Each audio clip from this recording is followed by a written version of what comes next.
He was the most feared predator in the north, and for 3 grueling hours he stared at a knot in the wooden table, ignoring the high-born lady beside him.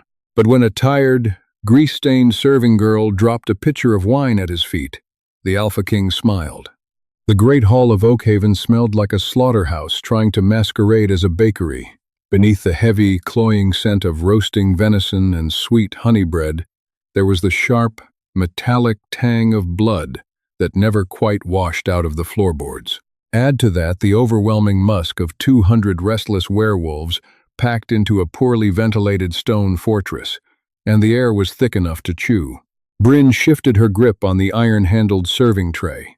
The metal was cutting into her calluses. A dull ache throbbed at the base of her spine, a relentless reminder that she had been on her feet since 4 in the morning.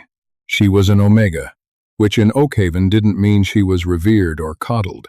It meant she was the mortar between the stones of the pack, essential, but meant to be stepped on. Her own wolf was a quiet, timid thing, buried so deep inside her ribs it only ever surfaced to whine during the full moon. She didn't have the strength to fight for scraps, so she worked for them instead. "Keep moving, Bryn," Marta hissed from the kitchen doorway, shoving a heavy wooden bowl of salted root vegetables onto Bryn's already groaning tray.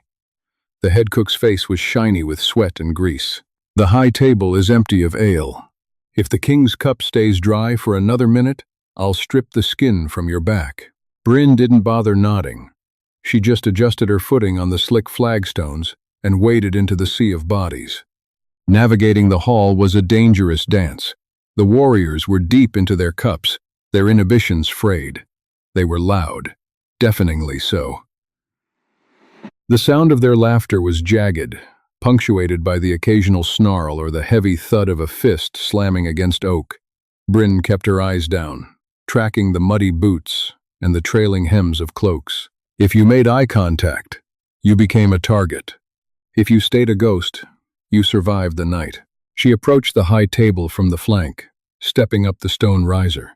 The air was marginally cooler here, away from the packed bodies of the lower ranks, but the tension was infinitely worse. Alpha King Gideon sat in the center seat. He didn't look like a king from the old songs. There was no gold crown, no velvet mantle.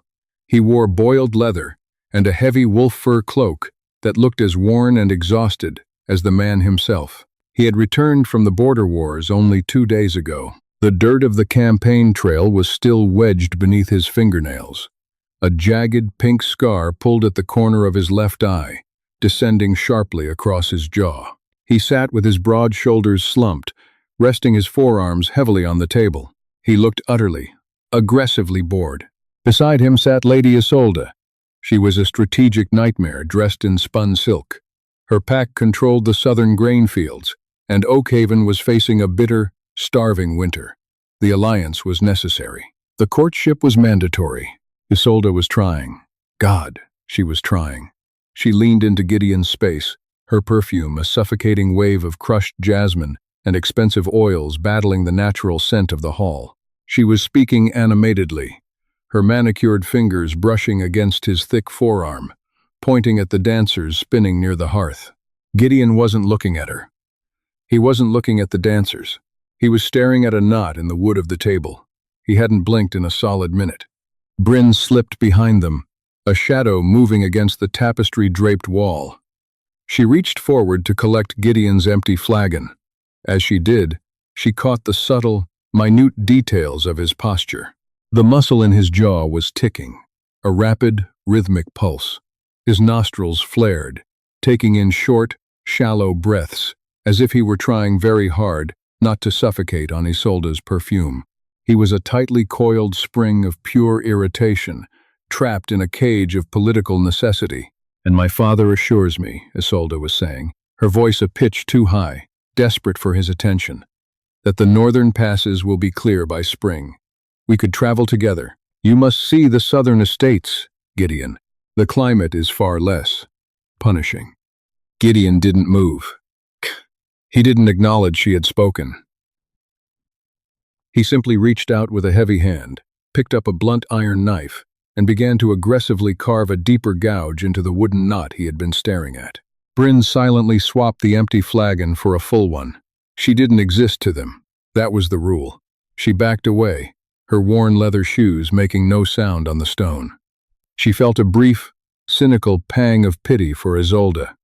It was like watching a canary try to sing a boulder into moving. But mostly, she just felt her own exhaustion. Her feet were screaming. She retreated to the kitchen, the heavy tray now loaded with discarded bones and half-eaten bread. She scraped the scraps into the hound buckets. "Get the spiced wine," Marta barked, wiping her forehead with a flour-stained apron. "The expensive stuff. Lady Isolde's cup is low." Bryn sighed, a shaky exhale that rattled in her chest. She grabbed the heavy clay pitcher from the warming hearth. The ceramic was blisteringly hot, even through the thick linen cloth she used to hold it. The rich, heady scent of cloves, cinnamon, and dark grapes steamed from the spout. She turned back toward the hall. The noise hit her like a physical blow. The feast was reaching its peak. The heat was unbearable. She just needed to pour the wine, get back to the kitchen, and survive another 2 hours before she could crawl into her cot in the attic. Just pour the wine. Bryn made her way back to the high table. The crowd was denser now. A pair of young enforcers were arm wrestling at a nearby table, their audience shouting wagers and slamming mugs down in rhythm. Bryn kept her elbows tucked in, protecting the hot clay pitcher against her chest. The heat seeped through her thin linen tunic, scalding her skin, but she gritted her teeth and pushed forward. She stepped up onto the dais. Isolde was still talking. Her smile was starting to look brittle, the edges cracking under the weight of Gideon's unrelenting silence. She had shifted her tactics, leaning closer, practically pressing her silk-covered shoulder against his heavy fur cloak. "It's just that the customs here are so rustic," Isolde laughed, a thin, nervous sound. "But I suppose a strong alpha has no time for pleasantries." Gideon slowly, mechanically, turned his head to look at her. His eyes were a pale, washed-out amber, flat and dead. He looked at her not with desire, or even with annoyance, but with the cold, hollow stare of a man evaluating a particularly tedious tactical map. Bryn approached from Isolde's side this time, the heavy pitcher requiring both hands to pour steadily. She stepped close, aiming the spout toward the silver goblet near Isolde's wrist. Then, the chain of events happened in a miserable, stuttering slow motion. Below the dais, one of the arm wrestlers lost his match. With a roar of drunk frustration, he shoved his heavy oak chair backward. The wooden leg caught the edge of the stone riser, popping it up. The heavy chair violently struck the back of Bryn's knees. Her legs buckled.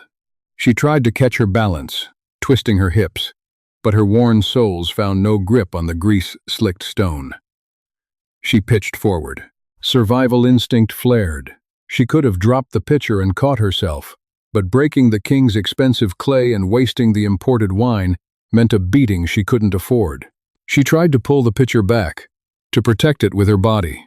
It didn't work. Bryn hit the floor hard, her shoulder taking the brunt of the impact. The clay pitcher slipped from her linen grip. It hit the edge of the heavy wooden table, right between Gideon and Isolde. The sound of shattering ceramic was shockingly loud. A sharp crack times that cut through the low roar of the hall. A tidal wave of near-boiling, dark red wine exploded outward.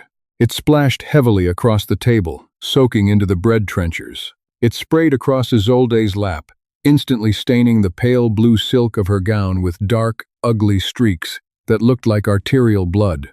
And a heavy splash of it caught Gideon directly on his leather boots and the hem of his cloak. For 1 second, the hall continued to roar.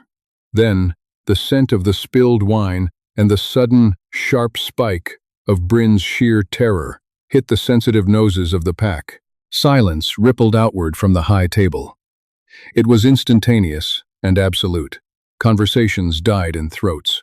The musicians stopped mid-note. The crackle of the hearth fires suddenly sounded like breaking bones in the quiet room. 200 predators stared at the dais. Bryn was on her knees. The linen cloth was soaked in scalding wine. Her palms were pressed flat against the stone, resting in shards of sharp clay. one piece bit deep into the heel of her hand. She didn't feel it. A cold, suffocating dread closed over her throat. My dress! Isolde shrieked. The sound was piercing, shattering the heavy silence. She leapt to her feet, knocking her chair over backward. You stupid, clumsy creature! My dress is ruined! Bryn couldn't breathe. Her suppressed wolf was whimpering, curling into a tight ball of submission in her mind. She dropped her head, exposing her neck, frantically pulling the soaked linen cloth over the puddle of wine on the floor, ignoring the clay digging into her skin. Guards! Isolde screamed, her face flushed dark red, the polite mask entirely gone. Take her! Break her fingers! She did this on purpose, I swear it! Bryn's hands shook violently. She kept her eyes glued to the dark puddle of wine, waiting for the heavy hands of the enforcers, waiting for the blow. Gideon hadn't moved. He hadn't flinched when the clay shattered. He hadn't wiped the wine from his cloak. Slowly, with the deliberate, heavy grace of an apex predator waking up, he turned his head and looked down. He bypassed Isolde completely. He looked at the girl on her knees. Bryn froze. She could feel his gaze. It wasn't a metaphor. It felt like a physical weight pressing down on her shoulders, heavy and suffocating. The air around him smelled of ozone and petrichor, the sharp warning of a violent storm. She forced herself to look up, just an inch, terrified that if she didn't acknowledge him, he would kill her where she knelt. She met his eyes. Gideon was staring at her face. He saw the panic, the absolute paralyzing fear. He saw the grease smudged on her cheek, the dark bags under her eyes, the way she was shivering, despite the stifling heat of the room. He smelled the cheap lye soap she washed with, the metallic tang of the blood dripping from her sliced palm, and the sour scent of her exhaustion. It was real. It was messy, and gritty, and completely, undeniably real. The heavy, dead look in Gideon's amber eyes suddenly fractured. The muscle in his jaw stopped ticking. And then, impossibly, the corner of his mouth twitched upward. It wasn't a polite smile. It wasn't a charming smirk meant for a lover. It was a raw, tired, entirely genuine pull of his lips. It reached his eyes, lighting them up with a dark, cynical amusement. He was smiling. The Alpha King, who had sat like a corpse through hours of political pandering, was smiling at the disaster at his feet. "Leave her!" Gideon's voice rumbled. It wasn't loud, but it carried effortlessly through the dead, silent hall. It sounded like two stones grinding together. Isolde choked on a gasp, staring at him in horror. Gideon Alpha! She ruined my silk! She disrespected. I said, "Leave her," Gideon repeated, not raising his voice, but the sudden suffocating pressure of his aura spiked. It hit the room like a shockwave. Several lower-ranking wolves in the back physically dropped to their knees. Isolde's mouth snapped shut. She swallowed hard, her face paling. Gideon finally looked away from Bryn. He picked up his iron knife and casually tossed it onto the wine-soaked table. He stood up. He was massive, blocking out the light from the hearth behind him. "The feast is over," Gideon announced to the silent room. He didn't wait for a response. He turned and walked off the dais, his wine-soaked boots leaving dark, sticky prints on the stone. He didn't look back. Bryn stayed on her knees, the sharp clay digging into her flesh, her heart hammering against her ribs like a trapped bird. She watched his broad back disappear into the shadows of the corridor. She was alive. But as the room slowly began to murmur, and Marta rushed out to haul her up by her arm, Bryn felt a cold knot of dread form in her stomach. Being invisible was safe. Tonight, the king had seen her. The kitchen was a chaotic blur of scolding and frantic cleaning, but Marta didn't beat her. The head cook had dragged Bryn by the elbow through the swinging doors, shoved a wad of clean linen against her bleeding hand, and told her to sit in the corner and keep her mouth shut. The king smiled. Marta had muttered to the other cooks, her voice pitched low, filled with a superstitious dread. Blood and snow. The man hasn't smiled since his brother died at the ridge. And he smiled at times that, She pointed a wooden spoon at Bryn as if she were a cursed object. By 2 in the morning, the great hall was finally empty. The warriors had staggered off to their barracks, and the visiting dignitaries had retreated to the guest wing. The only sounds left were the howling of the winter wind rattling the heavy wooden shutters and the hiss of dying embers in the massive fireplaces. Bryn was alone. This was her punishment. The other Omegas had been dismissed to sleep, but Bryn was left with a heavy wooden bucket of scalding lye water, a coarse bristle brush, and the entirety of the hall floor to scrub. Her knees ached where she knelt on the hard stone. Her left hand throbbed in time with her heartbeat, the slice from the clay crudely bound in a strip of torn apron. The caustic lye soap stung her skin, turning her knuckles raw and red. She scrubbed in a rhythmic, punishing motion. Swish, scrape, wipe. She was angry. The paralyzing terror from earlier had burned away, leaving behind a bitter, exhausted resentment. She hated the pack hierarchy. She hated Lady Isolde's ruined silk. She hated the drunk guard who bumped her, but mostly, she hated Gideon's smile. It felt like a trap. It felt like he was a god looking down at a struggling insect and finding its frantic flailing amusing. Look at the little Omega, she thought bitterly, scrubbing violently at a patch of hardened grease. Look at her bleed. How funny. She dipped her brush back into the gray, murky water. As she wrung it out, a sound broke the quiet. Click, clack, the slow, heavy tread of boots on the stone floor. Bryn froze, her hands submerged in the hot water. Her suppressed wolf whimpered, a sudden spike of instinct screaming at her to flatten herself against the floor. She didn't move. She slowly turned her head. Gideon walked out of the shadows of the western corridor. He was alone. He had shed his heavy fur cloak and the boiled leather armor. He wore only a loose linen shirt, untucked, and dark trousers. Without the bulky armor, he didn't look quite as massive, but he looked far more dangerous. Leaner, faster. The exhaustion was still there, carving deep lines around his mouth, but the dead-eyed apathy from the feast was gone. He stopped a few paces away from her. He looked at the bucket. He looked at her wet, soap-stained apron. Bryn immediately lowered her eyes to the floor. She pulled her dripping hands from the bucket and pressed them against her thighs. Waiting. She didn't speak. She knew her place. Gideon didn't demand she grovel. He didn't yell. Instead, he did something incredibly bizarre. He pulled out one of the heavy oak chairs from a nearby lower table. A chair meant for a common soldier turned it around and straddled it, resting his arms over the backrest. He was sitting on her level, just a few feet away, watching her work. The silence stretched. It wasn't the heavy, suffocating silence of the feast. It was a tense, expectant quiet. The air smelled of wet ash, caustic lye, and his scent sharp pine, cold iron, and the faint, bitter tang of old adrenaline. You missed a spot, he said. His voice was a low gravel rasp. It didn't boom. It scraped. Bryn flinched. She looked at the floor in front of her, blindly taking her brush and scrubbing at a perfectly clean piece of stone. Her heart was beating so hard she felt sick. Why is he here? Why is he talking to me? Stop, Gideon said. Bryn froze, her arm locking mid-scrub. Gideon let out a long, slow breath. He rubbed a hand over his face, dragging his fingers through his dark, unkempt hair. I didn't come down here to watch you scrub the floor down to the bedrock. Stop moving. Bryn slowly lowered the brush back into the bucket.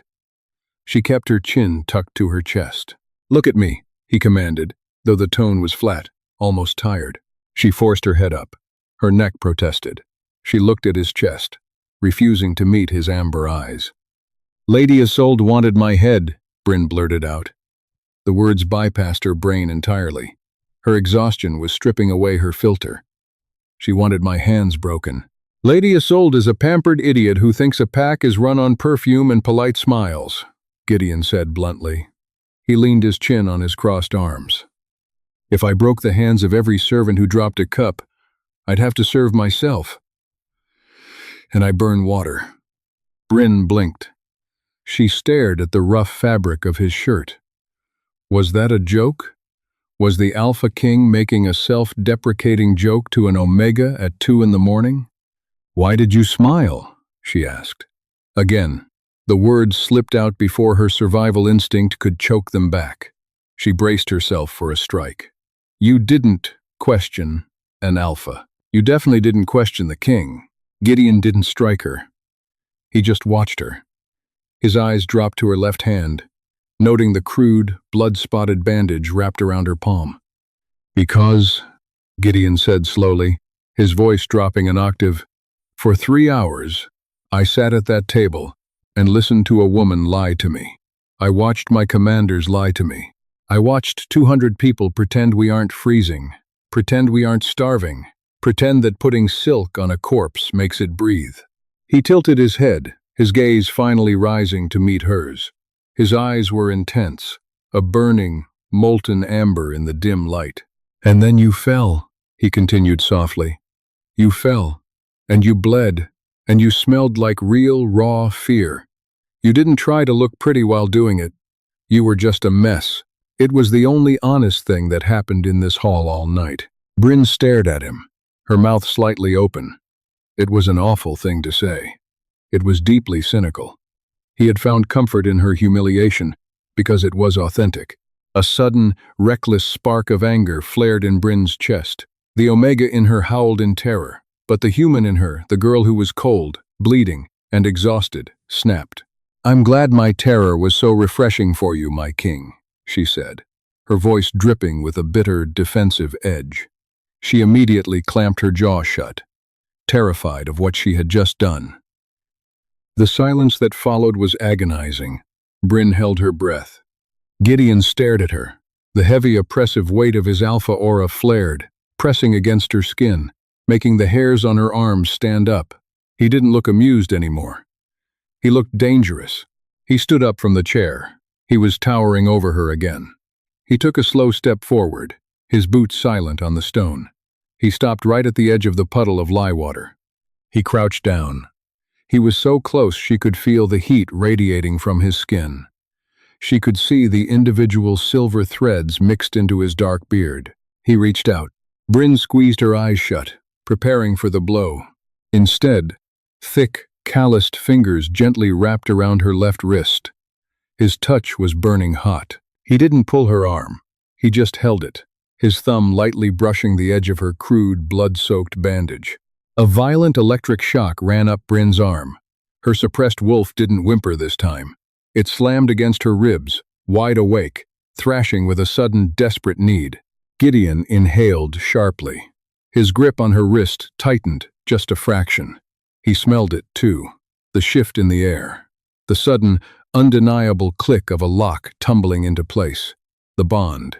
You have a mouth on you, Gideon whispered, his voice rough, staring at her bound hand as if it were a bomb about to go off. For an Omega, I'm tired, Bryn whispered back, her eyes wide, staring at his face, unable to look away. For an Omega. Gideon's eyes snapped up to hers. The air between them felt impossibly thick, heavy with an instinct neither of them wanted, but neither could deny. He didn't let go of her wrist. And for the first time in her life, Bryn didn't pull away. Gideon dropped her wrist like he had grabbed a live coal. He staggered back a step. The heavy heel of his boot scraped violently against the stone, a harsh, grating sound that echoed up into the vaulted ceiling. He didn't look at her. He stared at his own hand, his chest heaving as if he had just run 5 miles in deep snow. The sudden absence of his heat left Bryn shivering. The air between them, previously thick with that strange, magnetic tension, instantly fractured into something jagged and volatile. The faint scent of pine and iron that had wrapped around her violently spiked, turning acrid. It smelled like a forest fire. "Get up," Gideon rasped. He wasn't looking at her. He was glaring at the shadowed wall behind her. Bryn scrambled backward, her wet shoes slipping on the lye-slick floor. She pushed herself up, her knees popping loudly in the quiet hall. She cradled her injured left hand against her chest, wrapping her right hand around it tight enough to cut off the circulation.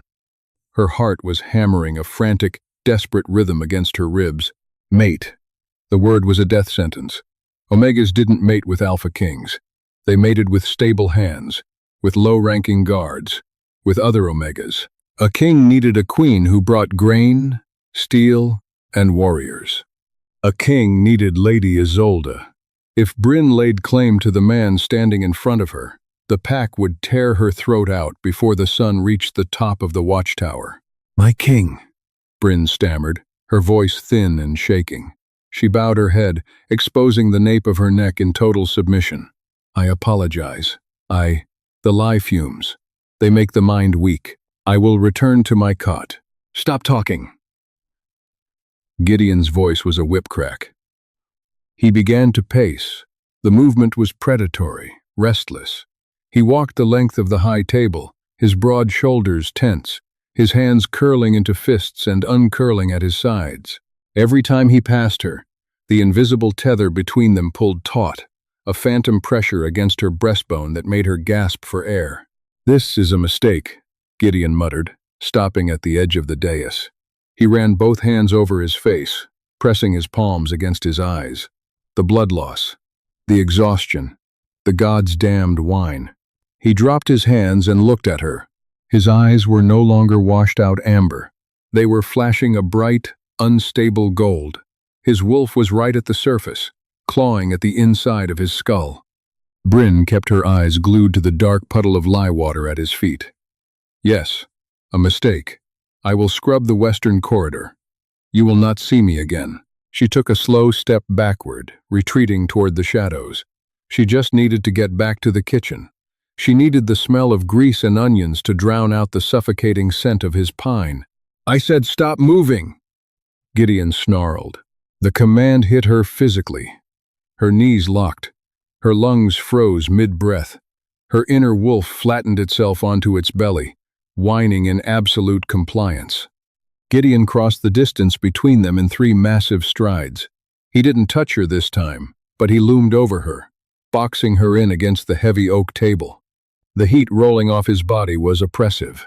"You think you can just walk away?" he demanded, his voice dropping to a dangerous, vibrating whisper. "You think you can just go back to scraping plates while my chest feels like it's being caved in with a hammer?" Bryn finally looked up. She was terrified, yes, but the sheer absurdity of the situation sparked a desperate, hysterical anger in her gut. She was a bruised, exhausted servant covered in soapy water, and he was accusing her of ruining his night. "What do you want me to do?" Bryn hissed back, shocking herself. Her voice cracked, dry and desperate. "You need the southern grain. You need Isolde. Look at me." She gestured wildly to her stained, soaking apron, to the crude rag wrapped around her bleeding hand. "I am nothing. If I walk out of here as yours, your commanders will kill me to save your alliance. And you know it." Gideon stared at her. The muscle in his jaw ticked rapidly. He looked at the harsh red lye burns forming on her knuckles. He looked at the dark bags under her eyes, the stark, terrified pragmatism in her face. She wasn't swooning. She wasn't blinded by the romance of a fated bond. She was calculating her own murder. The flashing gold in Gideon's eyes slowly receded, replaced by that heavy, dark amber. The frantic, pacing alpha energy drained out of him, leaving behind the exhausted, cynical king who had sat at the feast. "You think," Gideon said slowly, his voice flattening into something cold and hard as iron, "that I would let them touch what is mine?" Bryn swallowed hard. A king cannot fight his whole pack for a servant. Gideon leaned in. His face was inches from hers. She could feel his breath on her cheek. "Watch me." The first light of dawn was gray and unforgiving. It bled through the narrow, high windows of the great hall, illuminating the dust motes, dancing in the cold air. The castle was beginning to wake. Deep in the courtyard, a rooster crowed, an ugly, jagged sound. Somewhere above them, the heavy thud of boots signaled the changing of the guard. Gideon hadn't moved away from her. They had stood in a tense, suffocating standoff for what felt like hours. Neither of them had spoken. The silence was a heavy, physical thing, loaded with the terrifying reality of the sunrise. Click, clack. The wooden hinges of the kitchen doors groaned. Bryn flinched, instinctively trying to step behind the table, to hide. Marta stepped out into the hall, carrying a massive wicker basket of fresh bread. She was grumbling under her breath, tying her apron strings. She looked up, her eyes adjusting to the gloom. She saw the puddle of dirty lye water. She saw the bucket. Then, she saw the Alpha King, standing chest to chest with her lowest Omega. The wicker basket slipped from Marta's hands. It hit the floor with a dull thud, heavy loaves of brown bread rolling out across the stone. Marta stood frozen, her mouth open, staring at Gideon's untucked linen shirt and Bryn's defensive posture. The smell of the mate bond, that undeniable, heavy mix of pine, iron, and raw fear, was rolling off them in thick waves. Even a human could have smelled it. To a werewolf, it was as loud as a war horn. "My king!" Marta choked out, immediately dropping to her knees among the spilled bread, pressing her forehead to the cold stone. She didn't look at Bryn. The illusion of the night was over. The pack was awake. The reality of Oakhaven had arrived. Bryn felt a sickening plunge in her stomach. It was done. The rumor would be in the barracks before the sun fully cleared the walls. She looked at Gideon, waiting for him to step away, waiting for him to order her back to the kitchen, to play it off as a midnight interrogation. That was the political move. That was how you saved the alliance. Gideon looked at Marta, groveling on the floor. Then, he looked down at Bryn. He didn't step away. Instead, he reached out and took her left hand. He didn't grab her wrist this time. He laced his thick, calloused fingers through hers. He held her injured hand gently, avoiding the bloody rag, but his grip was firm, unyielding. Bryn gasped, trying to pull her hand back. "Gideon, don't," she whispered, panic finally breaking her composure. "Please. They'll kill me." Gideon ignored her. He turned to face the kitchen doors, keeping her hand tightly in his. "Marta," Gideon commanded. His voice wasn't a roar. It was the quiet, absolute authority of an apex predator. Marta trembled on the floor. "Yes, Alpha." "Go to the guest wing," Gideon instructed, his tone entirely devoid of emotion. "Wake Lady Isolda's attendants. Inform them that the king requires the southern carriages to be packed and ready for departure by noon. The courtship is concluded." Marta's head snapped up, her eyes wide with sheer, unadulterated shock. "Alpha? But the grain." "I will secure the borders and take the eastern trade routes myself," Gideon cut her off, his voice hardening into steel. "Tell them to pack. Now." Marta scrambled to her feet, abandoning the bread, and practically ran back through the swinging kitchen doors. Bryn stared at the side of Gideon's face. He was throwing it all away. The food, the alliance, the peace. He was choosing the muddy, terrifying reality of the bond over the polished survival of his pack. "You're mad," Bryn breathed, her fingers twitching in his grasp. "You're actually mad." Gideon finally looked down at her. The deep lines of exhaustion around his mouth hadn't vanished, but the heavy, dead look in his eyes was completely gone. He looked alive. He looked like a man who had finally found an enemy he actually wanted to fight. "I'm tired of polite smiles and silk," Gideon said softly. He raised her hand, ignoring the smell of cheap lye soap, and pressed his lips to her bruised, raw knuckles. "I prefer the mud." He didn't let go of her hand. He didn't offer her a sweeping, romantic promise. He just turned, pulling her gently but firmly alongside him, and began to walk toward the main staircase. They walked out of the shadows and into the gray light of the dawn. Bryn's wet shoes squeaked on the stone. Her apron was ruined. Her hand throbbed. She was terrified of the day. terrified of the commanders, terrified of the whispers that were already starting to hiss through the waking castle. But as the king led her up the stairs, his thumb tracing a slow, rhythmic circle against her pulse, Bryn realized she was no longer invisible. And for the first time in her life, she didn't want to be. If that raw, messy reality of their bond kept you on the edge of your seat, you know this story is far from over. How will the pack react to their alpha, choosing an omega over survival? Hit that like button, share this grounded werewolf romance with your friends, and make sure to subscribe so you don't miss the explosive fallout. Let me know in the comments. Do you think Gideon made the right choice? Or did he just doom his entire pack? Drop your thoughts below.